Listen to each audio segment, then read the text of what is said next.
On ne parle que de ça, celle dont l'album s'est classé directement numéro 1 des ventes cette semaine. Elle, c'est Lara Fabian. Bienvenue. Merci. Et bravo. Merci beaucoup. Je ne vous demande pas si c'est une bonne semaine pour vous. C'est magique. On s'y attend? Non. Alors, pas du tout, vraiment? Non, au contraire.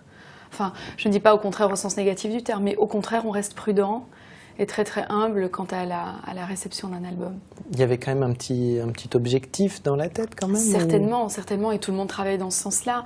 Mais on a beau déployer parfois toute l'énergie positive qu'on veut, parfois l'album n'est pas reçu ou voilà, ne trouve pas son sens auprès du public. Qu'est-ce qui fait que là ça marche alors que sur votre précédent projet ça avait moins fonctionné? Oui, Téléfem est un album qui n'a pas convaincu, c'est vrai. Et à la fois, est-ce qu'on sait pourquoi les choses deviennent plus ou moins comprises ou non? On ne sait pas. C'était pourtant c'est un album qui avait été fait avec Simon Climie, qui mettait à l'honneur les femmes qui avaient compté dans ma vie. Mais je crois, si je l'analyse avec simplicité, je crois que les gens avaient envie de me retrouver dans quelque chose qui était original, que j'avais écrit moi-même, où je racontais mon histoire, une histoire, comme je le fais toujours en fait. Et Téléphone est peut-être le seul album où je n'avais pas fait cette démarche. Les critiques avaient été assez dures, hein. Je me souviens d'une chronique d'RTL notamment. Mais ça, je suis habituée quand même, ouais. Julien. Bon, voilà, c'est pas... Et heureusement, même si une critique, c'est une seule critique effectivement, qui avait pu, j'allais dire, corrompre la vie de beaucoup de gens, la vie pure qu'on peut avoir. Le secret aujourd'hui, grâce, je crois, à la proximité qu'on a avec les réseaux sociaux, avec le fait qu'on puisse directement communiquer avec les fans, beaucoup plus aujourd'hui encore qu'il y a 5 ou 6 ans, je crois qu'on a un avis direct à ce moment-là du public. Et c'est ce qui se passe. J'ai vraiment le sentiment que l'album est accueilli et que je peux directement comprendre et communiquer sur ce que les gens ressentent à son écoute. Vous aviez cherché un peu à vous éloigner de la France ces dernières années ou c'est voilà, les opportunités qui ont fait que... Oui, c'est plus les opportunités. C'est vraiment plus... D'abord, je suis devenue maman quand même. Derrière, la porte des pays de l'Est s'est ouverte. Vraiment comme une avenue parallèle, tout simplement. La Belgique, le Canada, la France... les pays de l'Est. L'Italie. L'Italie. Vous êtes de quelle patrie? Du monde. Vraiment? Il n'y a pas un endroit où vous avez davantage d'attache? Bien sûr. Là où les gens que j'aime se trouvent, donc la Belgique est un endroit très important en ce sens. Là où ma culture et ma nature, mes cellules ont été nourries, c'est la Sicile. Là où mon cœur a été bercé en tant qu'artiste, le Québec. Et là où j'ai vraiment été accueillie en fanfare, la France. Donc... c'est difficile pour moi de choisir parce que ce sont des états amoureux différents. Mais du coup, enfin, même très concrètement, vous êtes installé quelque part, vous avez un petit peu des maisons un peu partout et vous êtes dans votre valise. Voilà, je suis dans ma valise beaucoup. J'ai une maison à Bruxelles où se trouve ma famille, ma meilleure amie, ma petite fille est scolarisée là-bas. Donc je veux dire, c'est l'endroit où je vais quand je dis je rentre. On vous sent à l'aise partout et peut-être de plus en plus à l'aise, même dans vos interviews. Vous parlez plus librement, vous parlez de tous les sujets aussi, vous parlez de l'actualité maintenant. Quel a été le déclic? Je me trompe ou pas? Non, vous ne vous trompez pas. Mais je pense qu'on ne peut pas aller plus vite que la musique. Et on évolue avec nos expériences. Et donc, du coup, on devient plus libre. Peut-être moins embrigadé dans nos peurs. On met moins de filtres entre nous et les autres. Mais c'est important pour vous de parler de tous les sujets. Là, vous êtes engagé en faveur du mariage pour tous, par exemple. Oui. C'est important pour vous aussi maintenant de parler de l'actualité Ça me paraissait juste, enfin surtout en ce qui me concerne, c'est pas nouveau. J'ai toujours porté le drapeau de la tolérance assez haut. En 97, j'avais écrit et chanté une chanson qui s'appelle La Différence. Donc c'est quelque chose qui appartient, j'allais dire, là aussi à ce qui me définit. J'ai toujours eu un peu de mal avec l'injustice. J'ai toujours eu un peu de mal avec les chasses gardées qui appartiennent à des croyances.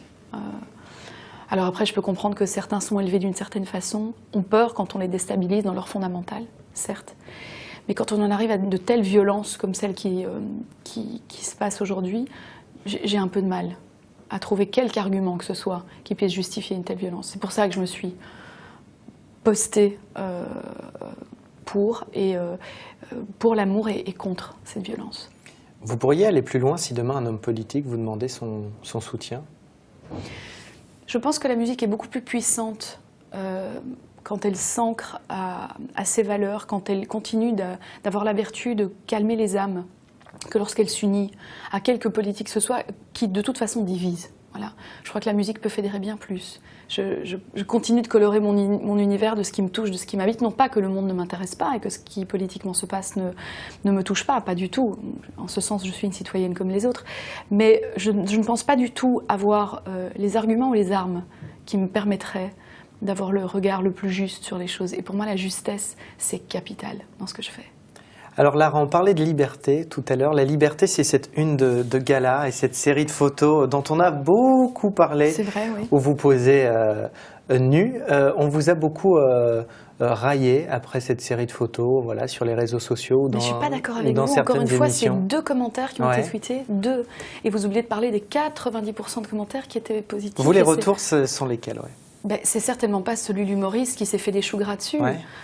Et de sa compagne qui a tweeté derrière. C'est plutôt ceux de... Vous parlez de qui, là? De personne. Le nommer serait lui donner trop d'importance.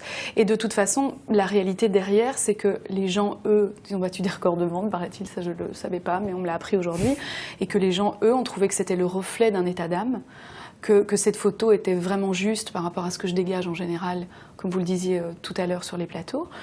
Et que, encore une fois, ce qui me dérange, moi, c'est que good news is no news, mais qu'il y en a un qui ouvre son claque et qui dit un truc de pas bien, et on ne parle que de lui, ou que de ce qu'il a dit, peu importe. C'est faux, c'est totalement faux. Je pense que si vous faisiez un flash mob, vous apercevriez que les gens ont plutôt aimé cette photo, qu'ils la trouvent plutôt tendre et plutôt élégante, et je pense qu'elle l'est.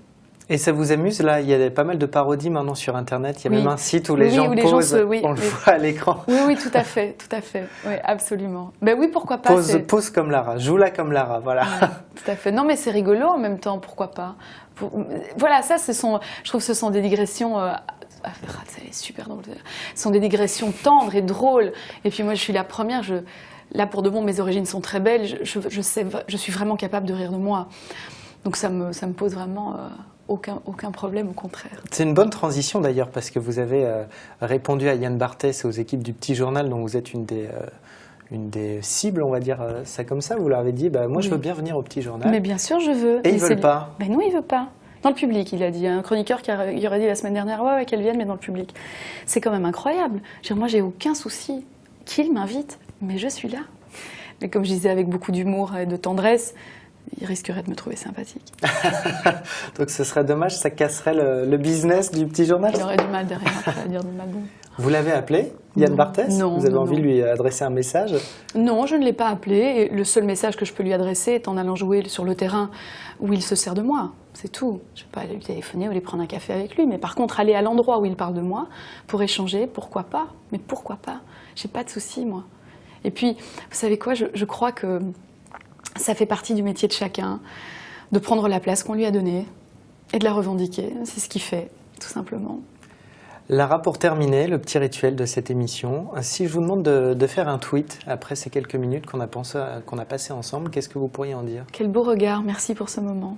Merci beaucoup, Lara, en tout cas d'avoir répondu à notre invitation. Merci. Le secret numéro 1 des ventes en France, en Belgique, d'autres pays encore? Il va sortir dans d'autres pays? On va voir, ça fait à peine une semaine, j'aimerais bien. Merci beaucoup d'être venu et puis bonne chance avec cet album et nous on se retrouve très vite sur Figaro TV.